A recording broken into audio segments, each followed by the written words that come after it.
에베소서 5장 15절에서 21절 말씀입니다. 마지막 21절은 합독하겠습니다. 그런즉 너희가 어떻게 행할지를 자세히 주의하여 지혜 없는 자같이 하지 말고 오직 지혜 있는 자같이 하여 세월을 아끼라. 때가 악하니라. 그러므로 어리석은 자가 되지 말고 오직 주의 뜻이 무엇인가 이해하라. 술 취하지 말라. 이는 방탕한 것이니 오직 성령으로 충만함을 받으라. 시와 찬송과 신령한 노래들로 서로 화답하며 너희의 마음으로 주께 노래하며 찬송하며 범사에 우리 주 예수 그리스도의 이름으로 항상 아버지 하나님께 감사하며 그리스도를 경외함으로 경외함으로 피차 복종하라. 복종하라. 아멘. 착석하시겠습니다. 오늘 15절 말씀에 보면은 그런즉 너희가 어떻게 행할지를 자세히 주의하여 그렇게 말씀하고 있습니다. 여기 행하다라는 단어가 원어적인 의미는 걸어가다, 살다 이런 의미를 가지고 있습니다. 그래서 너희가 어떻게 살아야 될지, 어떻게 이 인생을 걸어가야 될지를 말씀해 주고 있습니다. 에베소서를 쭉 보면은 2장에서는 우리의 이 세상 육체와 마귀에 따라가는 인생이 되어서는 안 된다라고 말씀하고 있고, 또 4장에서는 이방인들의 그 마음에 허망한 것, 그런 삶을 따라가서는 안 된다, 방탕한 삶을 살아서는 안 된다, 그렇게 말씀하고 있습니다. 4장 1절에 보면은 이렇게 말씀하고 있죠. 그러므로 주 안에서 갇힌 내가 너희를 권하노니 너희가 부르심을 받은 일에 합당하게 행하여, 부르심에 합당하게 행하라, 그렇게 말씀하고 있죠. 8절에도요. 너희가 전에는 어둠이었더니 이제는 주 안에서 빛이라, 빛의 자녀들처럼 행하라, 그렇게 말씀하고 있습니다. 그러니까 우리의 삶이 어떻게 살아야 될지를 말씀하고 있는데 빛의 자녀들처럼 살아라, 그렇게 말씀하고 있습니다. 오늘을 살아가는 그리스도인 여러분, 우리는 어떻게 살아야 될까요? 어떻게 살아야 참다운 그리스도인다운 삶을 살까요? 간혹 이제 우리가 TV 같은 데 보면은 선행을 한 사람들이 나오지 않습니까? 그럴 때 우리의 마음속에는 야, 저 사람이 믿는 사람이면 좋겠다라는 생각이 들잖아요. 그러면은 나중에 또 믿는 사람이다라는 걸 알게 되면은 그러면 그렇지, 믿는 사람이니까 저렇게 했겠지, 우리가 그렇게 생각하지 않습니까? 그렇다면 우리가 정말 그런 삶이 그리스도인다운 삶이라면은 우리가 그런 삶을 살아야 되지 않겠습니까? 그래서 오늘 본문의 말씀을 가지고 정말 그리스도인다운 삶은 어떤 삶인지, 그리스도인다운 삶이라는 제목으로 말씀을 나누겠습니다. 그리스도인다운 삶. 첫째는 어리석은 자처럼 살지 않는 것이, 다른 말로 지혜로운 삶을 사는 것이 그리스도인의 삶이라고 할 수가 있을 것입니다. 15절 말씀을 다시 한번 보면은 그런즉 너희가 어떻게 행할지를 자세히 주의하여 지혜 없는 자같이 하지 말고 오직 지혜 있는 자같이 하여, 그렇게 말씀하고 있습니다. 어리석은 사람, 지혜 없는 사람, 이 어리석은 사람이라는 어리석은이라는 이 형용사는 아프론이라는 헬라어 단어입니다. 신약에서 이 어리석은 사람에 대해서 여러 가지가 나오는데, 예를 들어서 마태복음 7장 24절부터 보면은 예수님께서 이렇게 말씀하십니다. 지혜로운 사람은 기초가 반석에 기초를 지은 지혜로운 사람은 집을 그렇게 짓는 사람이다, 그렇게 이야기하고 있고, 어리석은 사람은 모래를 기초로 집을 지은 사람이다, 그렇게 말씀하고 있는데, 모래 위에 집을 지은 사람은 말씀을 듣고도 행하지 않는 사람이 그런 사람이고, 반석 위에 집을 지은 사람은 말씀을 듣고 행하는 사람이다, 그렇게 정의해 주고 있습니다. 다시 말해서 말씀을 듣고 행하지 않는 사람은 어리석은 사람이다 라고 말씀하고 있는 것입니다. 누가복음 12장에도 보면은 한 부자가 나오는데 그의 소출이 풍성했습니다. 그래서 곳간에 쌓으려고 보니까 곳간이 비좁을 정도로 많은 소출을 남겼습니다. 그래서 그가 생각하기를 이 곳간을 헐고 더 큰 곳간을 지어야 되겠다라고 생각하면서 그 마음에 이렇게 이야기합니다. 내가 오늘 평안히 쉬고 먹고 마시고 즐기자, 이렇게 이야기합니다. 무슨 말이냐면은 이 세상의 것이 다라는 것입니다. 내가 지금 많이 쌓였으니까 나는 행복하고, 내가 뭔가 많이 가지고 있으니까 나는 다른 사람들보다 더 나은 삶을 살고 있다라고 생각하면서 이 세상이 다라고 생각하는 것, 그것이 어리석은 사람이다라고 주님께서 짚어주시는 것입니다. 여러분, 이 세상이 다입니까? 많은 사람들이 이 세상이 다인 것처럼 이 세상의 모든 것들을 투자하며 이 세상에 올인하며 살아가는 사람들이 얼마나 많은지 모릅니다.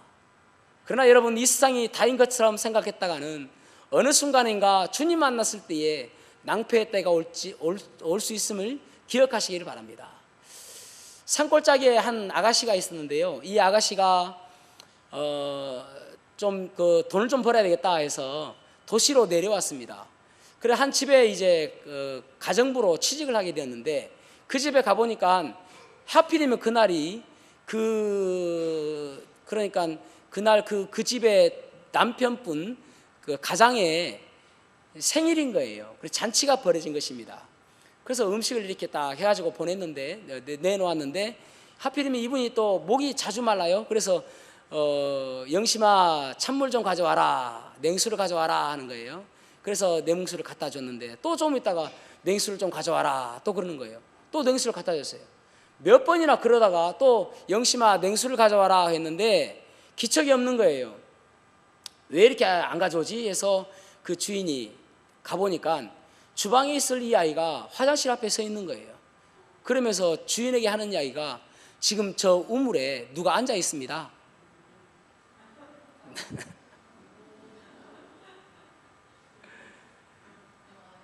이제 이해가 되시죠? 가만히 좀 이해되실 때까지 기다릴게요.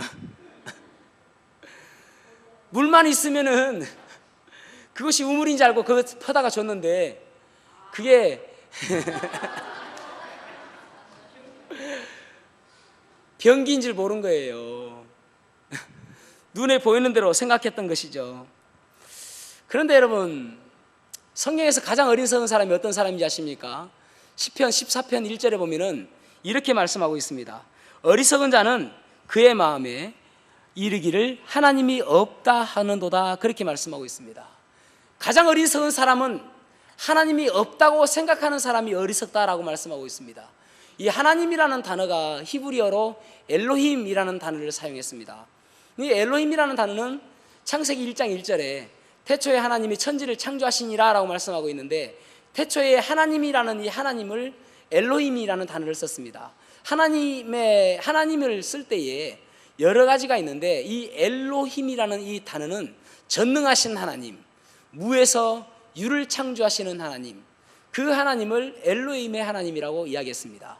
그러니까 어리석은 사람은 이 세상이 마치 우연히 되어진 것처럼 느끼고, 이 세상은 하나님께서 창조하신 것이 아니라 어느 순간인가 이루어졌다라고 생각하는 그런 사람이 어리석다라고 이야기하고 있다는 것입니다. 여러분, 이 세상이 어떻게 우연히 이렇게 생길 수가 있겠습니까? 한치의 오차도 없이 이 우주는 움직이고 있습니다.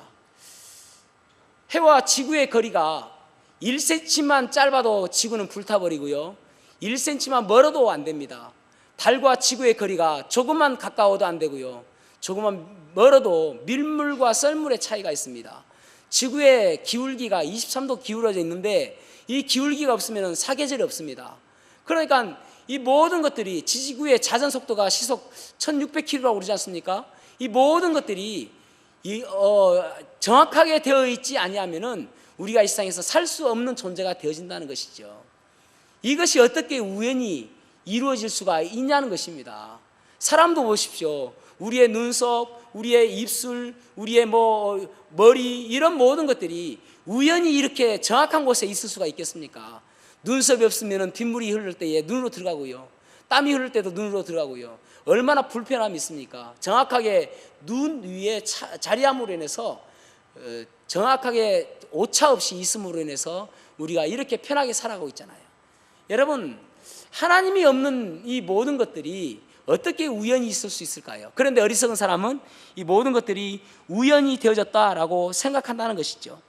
골로새서 1장 16절에 보면은 만물이 그에게서 창조되되 하늘과 땅에서 보이는 것들과 보이지 않는 것들과 혹은 왕권들이나 주권들이나 통치자들이나 권세이나 만물이 다 그로 말미암아 그를 위하여 창조되었고, 그렇게 말씀하고 있습니다. 모든 것들이 그로 말미암아 우리의 근원을 말씀해 주고 있습니다. 하나님께서 창조하셨고 이 모든 세상을 주관하시는 주권이 하나님에게 있다라고 말씀하고 있다는 것이죠. 지난주에 특강 때 말씀드렸잖아요. 나라가 망하고 나라가 세워지고 나라가 망하고 세워지는 그 모든 것들이 마치 우연히 있는 것처럼 보여지지만 하나님의 주권 아래에 있게 되어졌다라고 말씀드렸지 않습니까? 이사야 43장 15절에 보면은 나는 여호와 너희의 거룩한 이요 이스라엘의 창조자요 너희의 왕이니라. 아멘. 하나님은 이 우주를 창조하신 하나님이다라고 말씀하고 있습니다.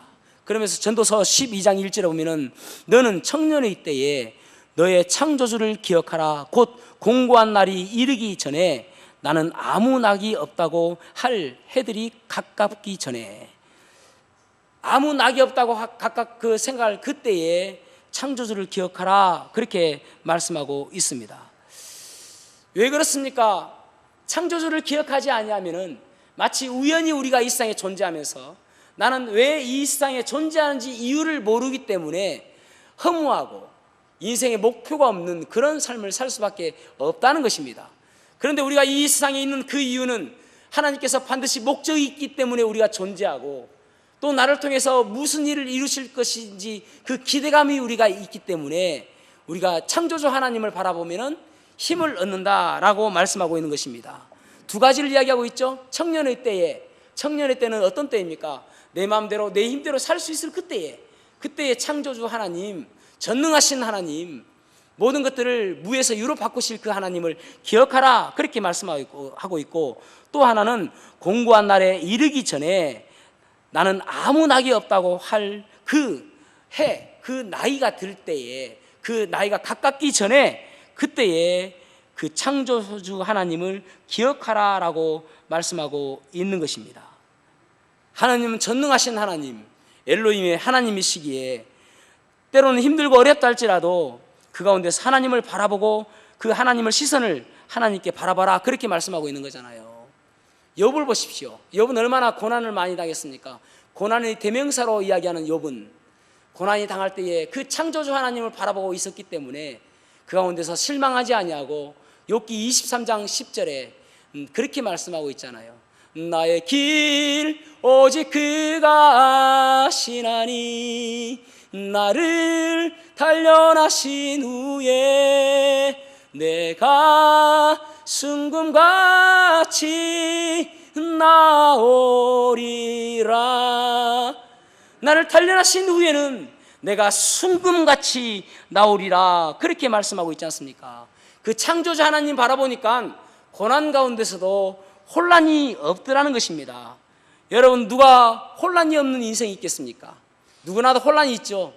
여러분, 우리가 믿음이 있어서 이곳에 앉아 있지 않습니까?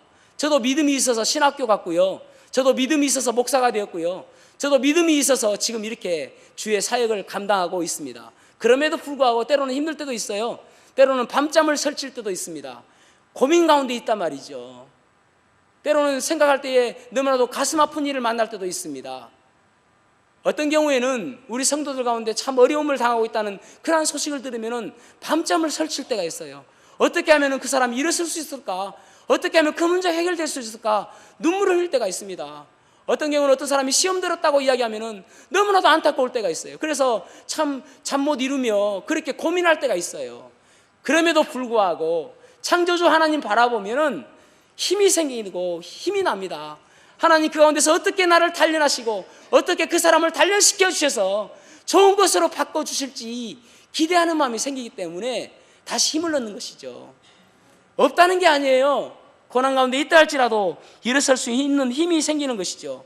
마가복음 9장에 보면은 한 아버지가 귀신 들린 아이를 데리고 옵니다. 그런데 예수님께서는 변화산에 가셨다가 이제 다시 내려와 보니까 이 아버지가 자기의 그 예수님의 제자들에게 와서 나의 아들을 좀 고쳐주십시오, 이 귀신을 좀 쫓아주십시오 라고 이야기하는데 그때 제자들이 그 일을 못하고 있는 것입니다. 예수님께서 오셨어요. 그 아버지가 예수님께 이야기합니다. 할 수 있거든 내 아이를 불쌍히 여겨주셔서 고쳐주십시오 라고 이야기합니다. 그래서 예수님께서 그에게 유명한 이야기를 하죠. 할 수 있거든이 무슨 말이냐, 믿는 자에게는 능치 못한 일이 없느니라, 그렇게 이야기합니다. 그러자 그 아버지가 대답을 마가복음 9장 24절에 이렇게 말씀하고 있습니다. 곧 그 아이의 아버지가 소리를 질러 이르되 내가 믿나이다 나의 믿음 없음을 도와주소서 하더라. 이게 정답이에요. 좀 모순이지 않습니까? 믿는데 왜 믿음이 없어요? 그런데 우리가 그렇지 않습니까? 믿음이 있음에도 불구하고 불안해요. 믿음이 있음에도 불구하고 평안이 없어요. 그때 하나님께 우리가 이렇게 기도하는 거예요. 하나님, 제가 믿습니다. 하나님께서 전능하신 하나님을 제가 믿습니다. 나의 믿음 없음을 도와주셔서 더욱 믿음을 가짐으로 일어설 수 있도록 도와주십시오. 그런 기도가 우리에게 필요한 거예요. 그럴 때 우리 주님께서 우리에게 힘을 주시는 것입니다. 하나님을 향한 시각이 두 가지가 있어요. 하나는 이신론이라는 것이 있고 하나는 섭리론이라는 것이 있습니다. 데이즘이라고 이야기하는 이신론, DEISM, 데이즘이라는 이신론이라는 것을 좀 풀어서 제가 말씀을 드리자면은 합리주의적 신앙입니다. 무슨 말이냐면은 하나님께서 창조하신 것은 맞는데 이 지구가 움직여지고 이 나라가 이 역사가 돌아가는 것은 하나님께서 개입하시고 간섭하지 않으신다. 그것이 바로 이신론이라는 것입니다. 이자가 다스릴 이자. 그래서 뭐 합리주의 할 때 이자 있잖아요. 그 이자입니다. 한문으로. 그런데 우리는 그와 정반대가 무엇이냐면은 섭리론이에요. 하나님께서 이 우주를 창조하시고 이 우주를 창조하신 전능하신 하나님이시라면은 불가능이 없으신 하나님이시라면은 이 가운데 역사하시고 뛰어들으셔서 간섭하셔서 이것을 바꾸어 주실 분임을 우리가 믿고 나가는 것, 이것이 하나님의 섭리임을 믿고 나가는 것, 이것이 바로 섭리론입니다. 이 섭리론을 믿었던 사람이 누구입니까? 요셉이잖아요. 요셉은 그가 어렸을 때 얼마나 많은 그 형제들에게 질투를 받았습니까? 아버지의 사랑을 독차지함으로 인해서 질투를 받았죠. 그래서 결국은 노예로 팔려가지 않습니까? 애국으로 팔려갔는데 하필이면 또 이상한 아줌마를 만나요. 좋은 아줌마도 많은데 이상한 아줌마 만나가지고 괜히 유혹하고 그 치마 싹싹 들어올리고 말이죠. 그러면서 결국은 성폭행 미수범으로 몰려가지고 감옥살이 하지 않습니까? 얼마나 억울합니까? 원래 있잖아요. 죄를 잘 짓지 않는 사람이 오해받으면 더 억울합니다. 하얀 사람이 조금 시커먼 사람은, 조금 회색적인 사람은 좀 오해받아도 아이고 내가 평소에 그랬으니까 하는데 진짜 깨끗한 사람은 억울하잖아요. 이 모든 분노가 있는데도 불구하고 창세기 45장 8절 말씀 보세요. 같이 한번 읽어볼까요? 시작. 나를 이리로 보낸 이는 당신들이 아니요 하나님이시라. 하나님이 나를 바로에게 아버지로 삼으시고 그 온 집의 주로 삼으시며 애굽 온 땅의 통치자로 삼으셨나이다. 아멘.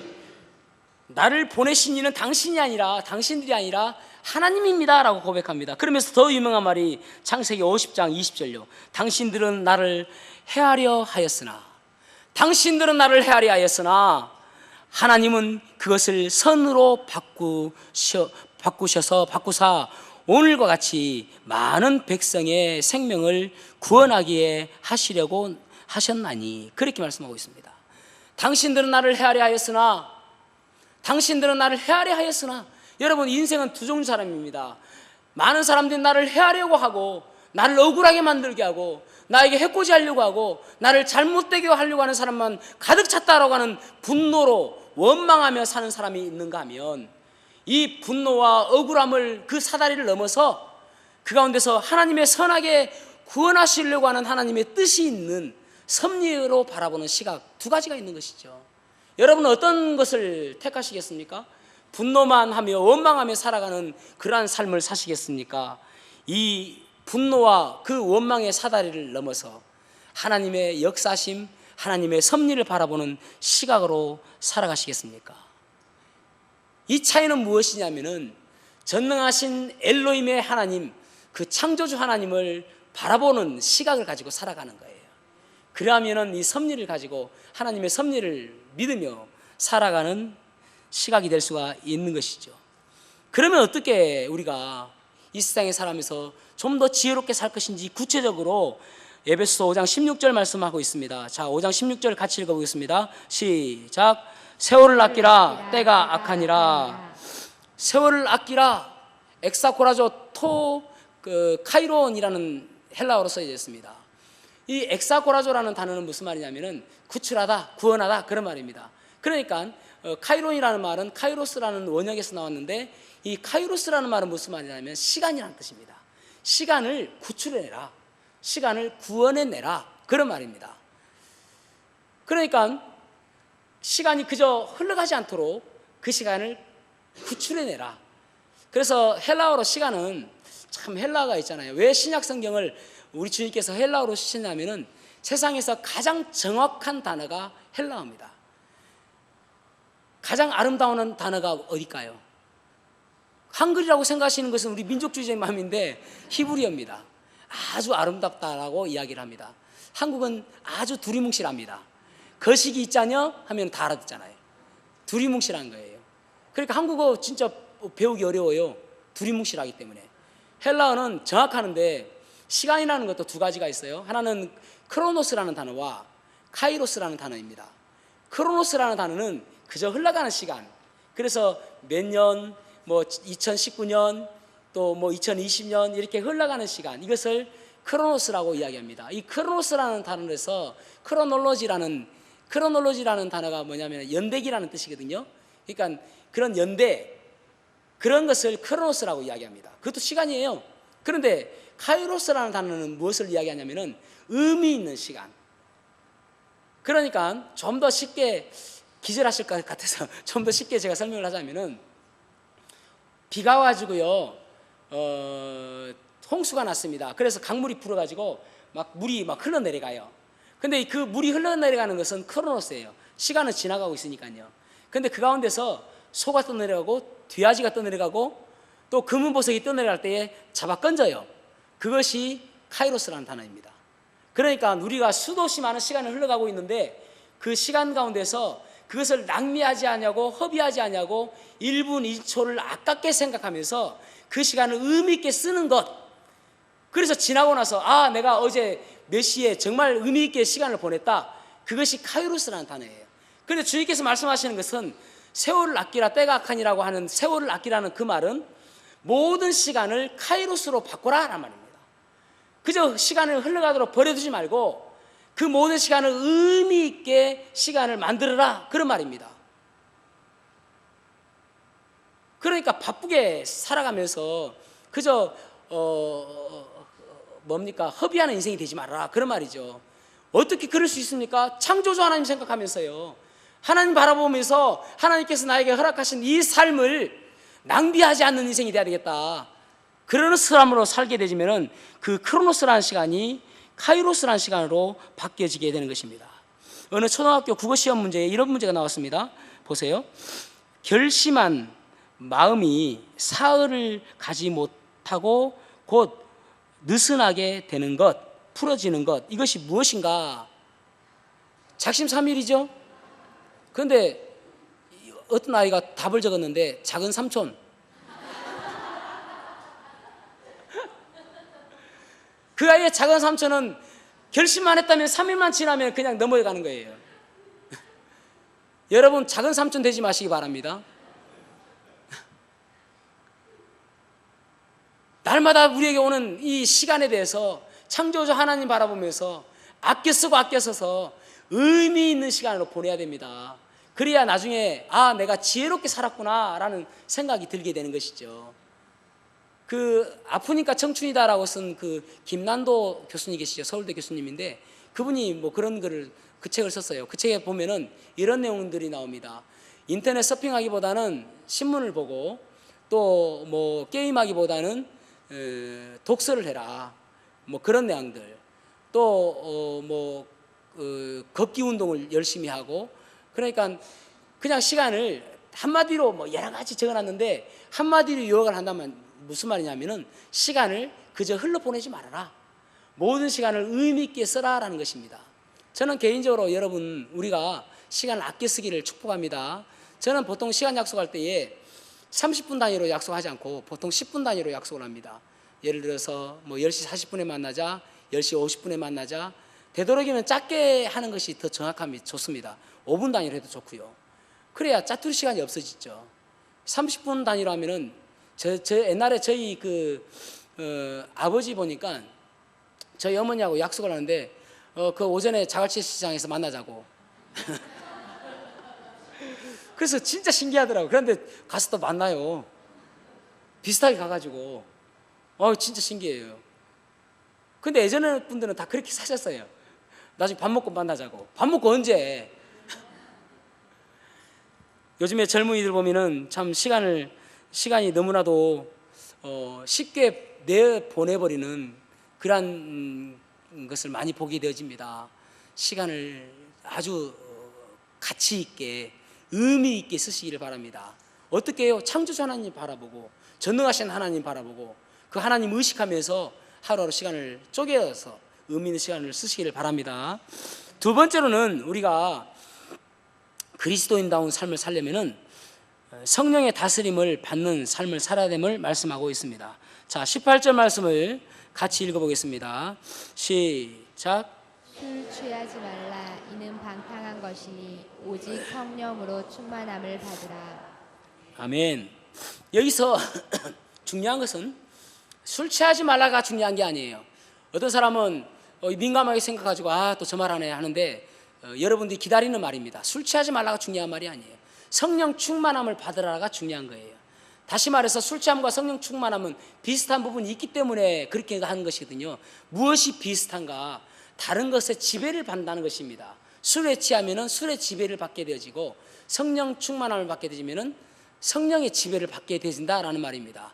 그래서 이 말은 술 취하지 말라라고 이야기하고 있지만은 담배를 중독되지 말아라, 또 마약에 취하지 말아라, 이는 방탕한 것이다. 그 다른 어떤 것들이 너를 지배하지 말게 해라. 그보다 더 중요한 것이 무엇이냐면은 성령의 충만을 받는 것이, 성령의 지배를 받는 것이 더 중요하다. 그런 의미의 말씀입니다. 술에 취하면은요 계속 했던 말을 또 하는 이유가 무엇인지 아십니까? 술에 취하니까 자기 자신을 제어하지 못하니까 단순해져요. 복잡한 것을 신경 쓰지 못합니다. 그래서 했던 말 또 하고 했던 말 또 하고. 그러면 술을 안 취한 사람은 미칠 정도예요. 같이 아예 취해버리는 게 낫지. 그러면 똑같이 두 명 다 같은 말 똑같이 반복해요. 옆에서 들어오면 가관입니다. 전혀 지겹지 않아요. 성령 충만함 받으라는 말은 무슨 말이냐면은 성령의 지배를 받는 것을 폭을 넓히라는 거예요. 교회 와서 교회 오신 분들은, 여러분들은 모두가 지금 성령 충만한 모습을 가지고 있습니다. 참 얼굴 보니까요 정말 이쁩니다. 성령 충만함 받으신 거예요. 근데 그 충만함을 다 집에 가실 때는 교회에 내버려 놓고 집에 가서는 다시 요요 현상이 나와요. 그래서 제가 월요일마다 성령 충만한 거 다 죽는다고 혼납니다. 얼마나 많이 떨어져 있는지. 어떤 분들은 배꼽도 떨어져 있어요. 웃어가지고. 그래서 월요일마다 그거 찾는다고 제가 헤매고 있는데, 여러분 여기서 성령 충만하면은 집에 가서도 성령 충만해야 됩니다. 그죠? 직장 가서도 성령 충만해야 돼요. 그 성령 충만한 폭을 넓혀야 돼요. 자동차에서도 운전하면서도 성령 충만함이 넓혀져야 됩니다. 예. 그러면서 성령 충만함에 대해서 여기 말씀하는 것은 명령형이에요. 해도 되고 안 해도 되는 것이 아니라 성령 충만해라 라는 말은, 성령의 충만함을 받으라는 것은 명령입니다. 반드시 해야 되는 것이죠. 그러면서 성령 충만할 때 우리에게 오는 두 가지의 축복이 있는데, 첫째는 19절 말씀 보세요.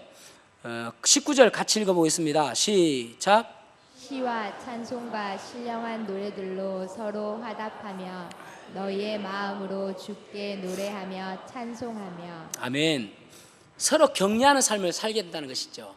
여기 보면은 서로 화답하며 라고 말씀하고 있는데, 시와 찬송과 신령한 노래들로 혼자 하는 것이 아니라 서로가 한다는 거예요. 같이. 그래서 그것이 서로 격려가 되어지고 칭찬이 되어진다는 것입니다. 성령 충만한 사람의 언어는 다릅니다. 서로 격려합니다. 서로 칭찬합니다. 서로 헐뜯지 않습니다. 서로 욕하지 않습니다. 비방하지 않습니다. 성령 충만한 사람은 그런 모습입니다. 내가 만약에 지금 비난하고 판단하고 또 헐뜯고 있다면은 나는 성령 충만함이 필요한 사람입니다. 그 다음에 두 번째로는 어떤 축복이냐면은 그리스도를 경외함으로 피차 복종하게 하는 삶을 살게 된다는 것이죠. 21절요. 그리스도를 경외함으로 피차 복종하라, 그렇게 말씀하고 있죠. 여기 피차 복종하라는 말의 의미는 무엇이냐면은 스스로를 상대의 권위 아래 두는 것, 그것이 복종하다는 말입니다. 스스로를 상대의 권위 아래 두는 것, 그 사람 밑으로 들어가는 것이에요. 눈 깔아 할 필요도 없이 눈 깔아 있는 거예요. 그 다음에 그리스도를 경외함으로라는 말은 주님께 하듯, 우리가 주님은 얼마나 사랑합니까? 눈물 흘리면서 주님 사랑해요, 사랑해요, 사랑해요, 주님 사랑해요. 얼마나 고백 잘해요. 그 사랑하는 마음으로 다른 사람들도 그렇게 대하는 것입니다. 그게 피차 그리스도를 경외함으로 피차 복종하는 거예요. 만약 피차 복종하는, 그리스도께 하는 듯한 그런 마음으로 살아간다면 아내는 남편에게 복종하고 남편은 아내를 사랑하게 될 것입니다. 만약 성령 충만함이 우리의 마음속에 자리하게 된다면 자녀는 부모를 존경하고 부모는 자녀를 사랑하게 될 것입니다.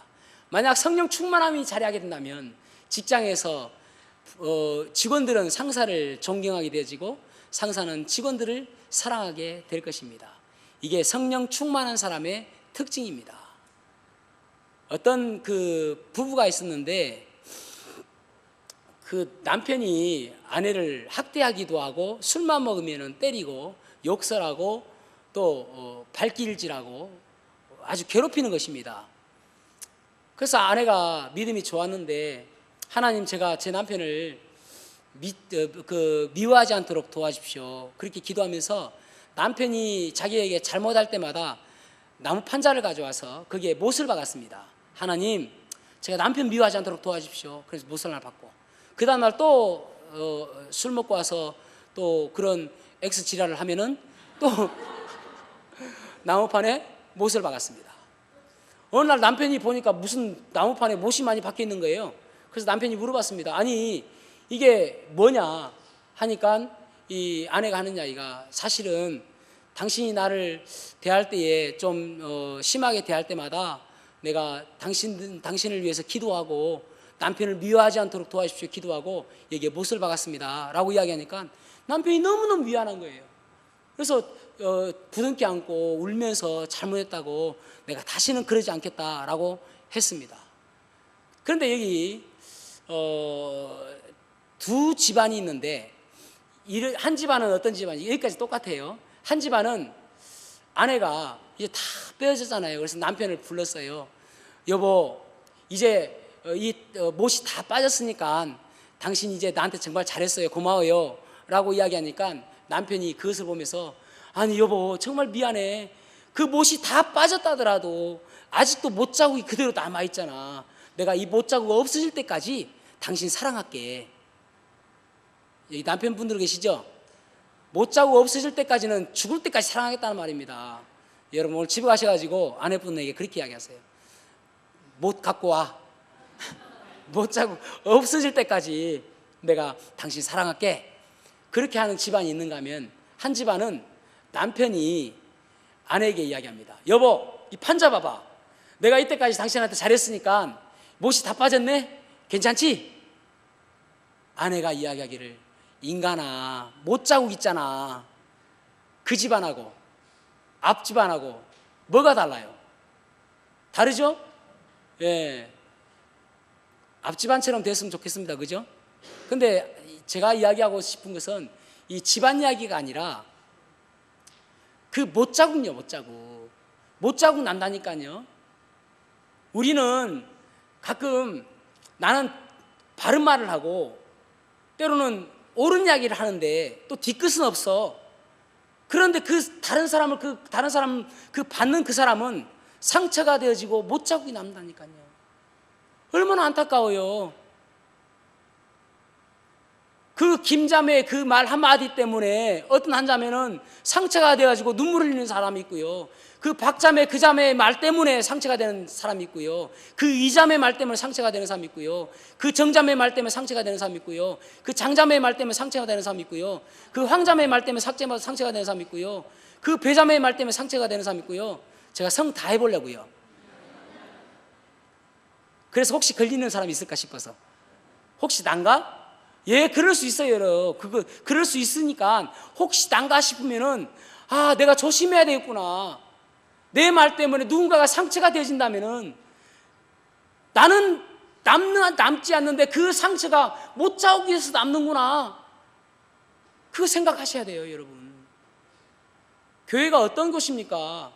남편도 상처를 주는데 남편을 얼마나 사랑하고 친합니까? 남편도 사랑하는 그 상처가 되어지는데 우리는 남남이 모여서 지금 이 공동체로 모여 있잖아요.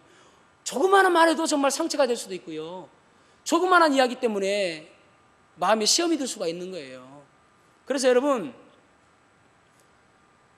교회에 사람 보고 오는 거 아니야, 예수님 보고 와야지, 그 말 절대 하지 마세요. 교회는 사람 보고 오는 것입니다.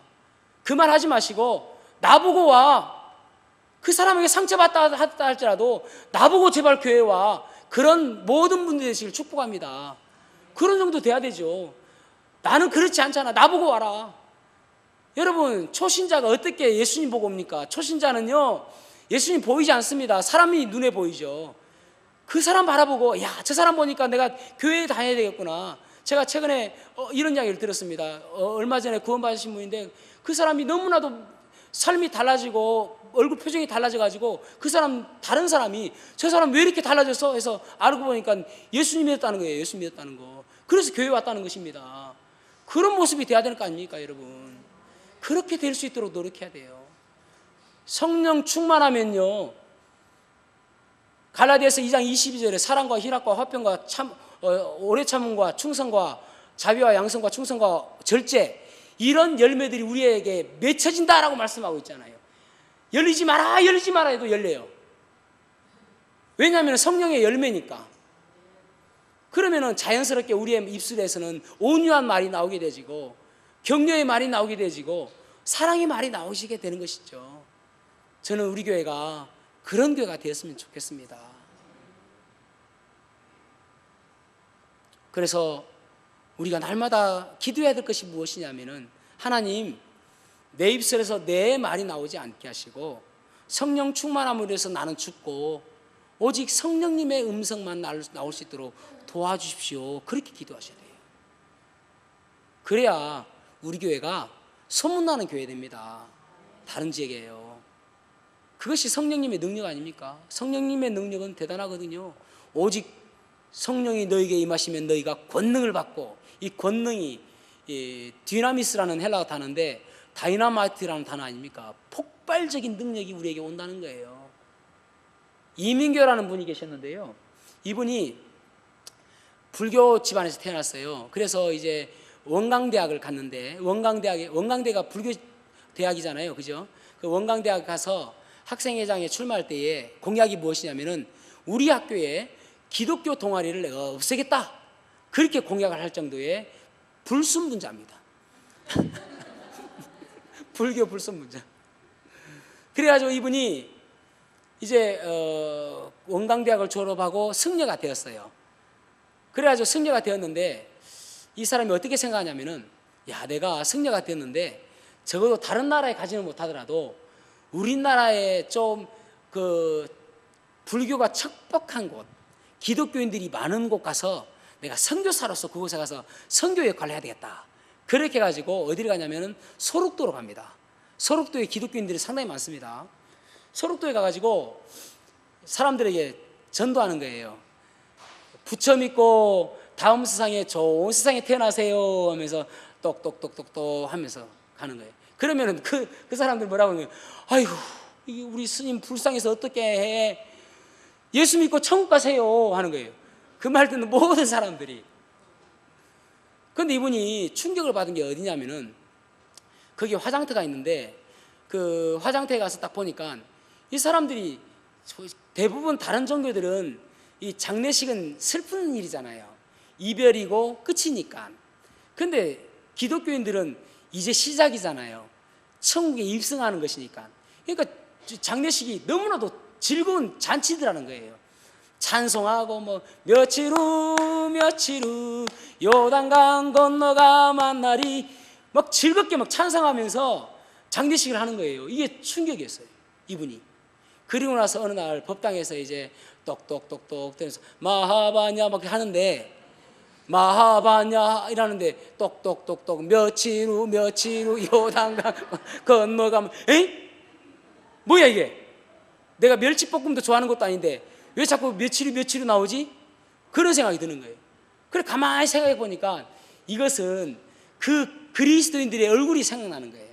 그 성령 충만하면서 밝았던 그 얼굴이 확 표가 나는 거예요. 드러나는 거예요. 생각나는 거예요.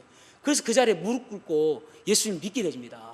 이런 사람들이라면은, 이런 분들 같으면은 내가 예수님 믿겠습니다. 여러분, 승려가 기독교로 개종하기가 쉽습니까? 어렵잖아요. 그럼에도 불구하고 예수님 믿은 거예요. 그런데 이제가 문제야. 머리를 딱 깎고 있지. 다른 사람들 다 목닥두면서 그걸 하고 연부를 외우고 있는데 자기는 뭐 어떻게 할 수가 없는 거예요. 그래서 점심시간에 짬을 내가지고 성경을 보는 거예요. 기도하고. 그래가지고 그 승리들한테 죽을도록 맞습니다. 그런데 이분이 이제 나중에 나와가지고 어디를 가냐면은 우즈베키스탄, 카자흐스탄으로 선교사로 가요. 대단하죠? 예수의 복음을 전하는 선교사로 바뀌었단 말이에요. 그래서 지금도 그곳에서 농아 축구 학교를 운영하면서 농아들을, 축구 선수들을 만들고, 그러면서 지금도 선교 사역을 하고 있어요. 여러분, 무엇이 이 사람을 이렇게 변할 수 있게 했습니까? 성령 충만한 그 소록도의 몇몇의 그 정말 그리스도인다운 삶을 살았던 사람, 그 사람들 때문에 바뀐 거잖아요. 우리 주의가 왜 바뀌지 않습니까? 그리스도인다운 삶을 살지 않았기 때문에 그런 거잖아요. 기도하셔야 돼요. 내 삶이 그리스도인다운 삶 살 수 있도록. 그래서 하루하루 그저 이 세상을, 이 시간들을 허비하지 않고 창조주 하나님 생각하며 세월을 아끼는 그러한 삶을 살고 성령 충만함으로 살아가서 내 삶 속에서 끊임없이 그리스도가 증거되어지는 삶을 살 수 있도록 저와 여러분이 기도함으로 인하여 주님께 축복받는 그러한 삶 사시기를 주님의 이름으로 축복합니다. 이 시간 기도하시겠습니다.